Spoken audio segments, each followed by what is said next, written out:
नई गवर्नमेंट के बनने के बाद असेंबली में अब मॉनसून सेशन का भी आगमन हो चुका है और इसी बीच बिहार असेंबली में ऑपोजिशन का वॉकआउट देखा गया। ये विवाद किसी और चीज पर नहीं बल्कि रिजर्वेशन पर हुआ था। After their demands for putting to vote private members bill on the states amended reservation laws were turn down. ये बिल सीपीआई एमएल लिबरेशन के एमएलए अजीत कुमार सिंह द्वारा पेश किया गया था। आपको बता दूं कि बिहार स्टेट के इस रिजर्वेशन इशू ने इतनी आग पकड़ी हुई है कि सिर्फ बिहार असेंबली ही नहीं बल्कि इसका नजारा सुप्रीम कोर्ट में भी देखने को मिला है। जी हाँ, आपने सही सुना, बिहार स्टेट कोटा को लेकर एक बड़ा केस सुप्रीम कोर्ट जा पहुंचा है और तो और नीतीश कुमार सरकार को इसका एक बड़ा झटका भी लगा है। आपको याद होगा कि बिहार गवर्नमेंट एक सर्वे कंडक्ट करवा रही थी जिसके बेसिस पर स्टेट ने अमेंडमेंट्स पास किए थे। ये 2023 में किए गए कास्ट सर्वे के डाटा पर आधारित था। एक्सट्रीमली बैकवर्ड क्लासेस के लिए कोटा 18% से बढ़ाकर 25% कर दिया गया था। बैकवर्ड क्लासेस के लिए 12% से 18%, शेड्यूल कास्ट के लिए 16% से 20%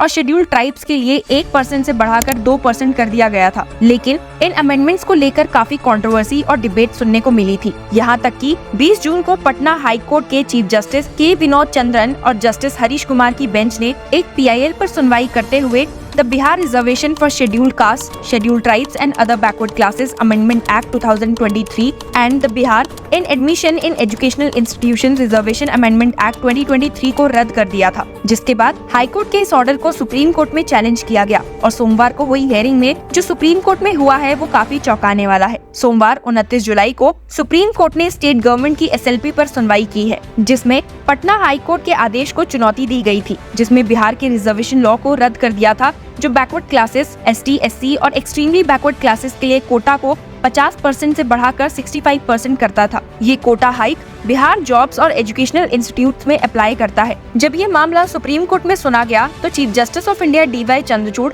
जस्टिस जेबी पर्दीवाला और मनोज मिश्रा की बेंच ने बिहार की एसएलपी में अपील की अनुमति दी। बिहार स्टेट की ओर से सीनियर एडवोकेट श्याम दीवान ने हाईकोर्ट के फैसले पर रोक लगाने का अनुरोध किया। दीवान ने कहा कि सुप्रीम कोर्ट ने छत्तीसगढ़ के सिमिलर लॉ में एक इंटरिम ऑर्डर पास किया है। हालांकि बेंच ने उन्हें इंटरिम राहत देने से इनकार कर दिया और मामले को सुनवाई के लिए लिस्ट में डाल दिया। एडवोकेट दीवान ने बेंच को इंटरिम रिलीफ के लिए बहुत मनाने की कोशिश की और कम से कम इंटरलोकेटरी एप्लीकेशन पर नोटिस जारी करने का दबाव डाला। उन्होंने बेंच से कहा कि अगर इंटरलोकेटरी एप्लीकेशन पर नोटिस इशू किया जाएगा then the prayer would not be foreclosed and the court should consider the issue at a later stage also. He added that the issue might need consideration by a larger bench as well. लेकिन court में मौजूद solicitor general of India Tushar Mehta ने submit किया कि employment के लिए interview processes law के अनुसार अंडरवे है। सभी के आर्गुमेंट सुनने के बाद सुप्रीम कोर्ट बेंच ने पटना हाई कोर्ट के ऑर्डर पर रोक लगाने से इनकार कर दिया जिसमें स्टेट गवर्नमेंट के 65% कोटा को रद्द किया गया था। हालांकि उन्होंने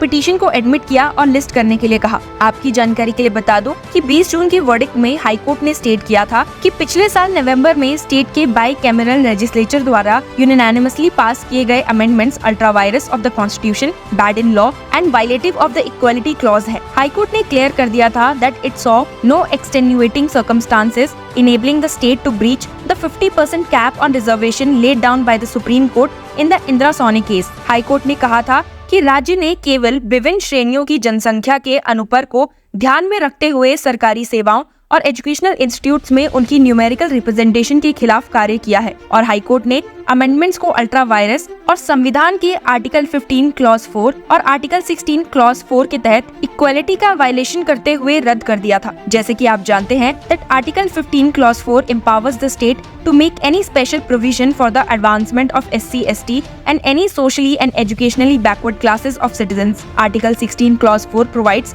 that the state can reserve post for any backward classes who are not adequately represented in the services of the state. Court ने कुछ रीजंस प्रोवाइड किए for striking down the amendments as unconstitutional. पहला ये that there is a ceiling limit of 50% for reservation. Second is the reservation was based on mere proposition to the population of backward classes, that is proportionate reservation. तीसरा reason ये था that the state or the respondent did not conduct any analysis or in-depth study before enhancing reservations under the Amendment Act. तो जैसा कि आप देख सकते हैं कि हाई कोर्ट का फैसला ये हाईलाइट करता है कि लोअर कोर्ट्स को कॉन्स्टिट्यूशन के लिमिट्स का पालन करना चाहिए और किसी भी रिजर्वेशन अमेंडमेंट को लागू करने से पहले थॉरो एनालिसिस और स्टडी करनी चाहिए। कॉन्स्टिट्यूशन की बाउंड्रीज का वायलेशन जुडिशियल इंडिपेंडेंस और जुडिशियल डिसीजन की क्रेडिबिलिटी को रिस्क में डाल सकता है। वहीं दूसरी ओर सोमवार को आया सुप्रीम कोर्ट का डिसीजन स्टेट गवर्नमेंट के लिए एक सिग्निफिकेंट मैटर है। कोर्ट ने फिलहाल हाई कोर्ट के डिसीजन पर स्टे देने से मना कर दिया है, लेकिन मैटर को हियरिंग के लिए लिस्ट कर दिया है। ये देखने वाली बात होगी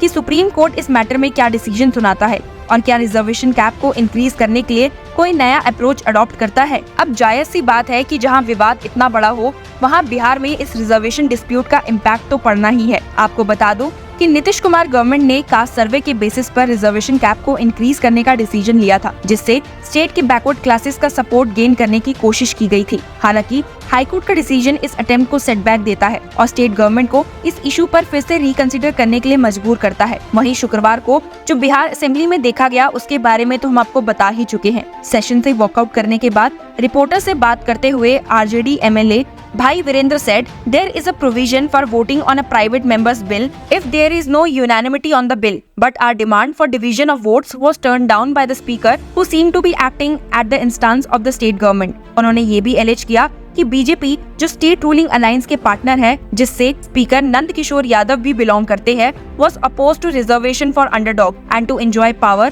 chief minister Nitish Kumar is sitting in their lap and squealing with joy। इस खबर में एक और इंटरेस्टिंग बात है, क्या आपको पता है कि 9th शेड्यूल में इन रिजर्वेशन लॉज की एक इम्पोर्टेंस है। अगर इसकी बात करें तो इन कोटास को एक comprehensive survey of caste conducted by Bihar government के बेसिस पर इंक्रीज किया गया था, जिसने रिवील किया था कि backward classes, Dalits and tribals were nearly 2/3 of the total population. Reservation laws को 9 शेड्यूल ऑफ द कॉन्स्टिट्यूशन में प्लेस करने से ये जुडिशियल रिव्यू से इम्यून हो जाते हैं और इसी की रिक्वेस्ट स्टेट गवर्नमेंट ने यूनियन गवर्नमेंट से भी की हुई है, which is pending before the Narendra Modi government at the centre. Talking to the journalist after a day's proceedings were over and the assembly was adjourned, Parliamentary Affairs Minister Vijay Kumar Chaudhary said the opposition is behaving like a person who reaches the station late and runs after the train after it has left the station. They are desperate that the Chief Minister is getting the credit for the caste survey and hike in reservation. They want to get some limelight when a request has already been made to the center over the 9th schedule. Raising the issue again is absurd. और तो और चौधरी ने high court order को भी point out किया, ये कहते हुए that the amended reservation laws have ceased to remain effective.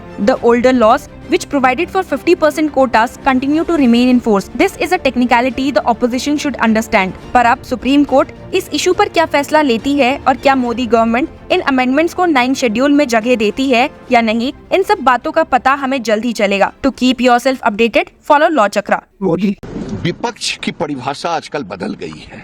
जहां राहुल गांधी केंद्र में विपक्ष में हों और वहां आरजेडी हो, तो विपक्ष की परिभाषा बदल गई है कि सरकार अच्छे काम भी करे तो विरोध करो, अगर पेपर लीक पर भी कोई वॉकआउट करे, ये दुर्भाग्यपूर्ण स्थिति है।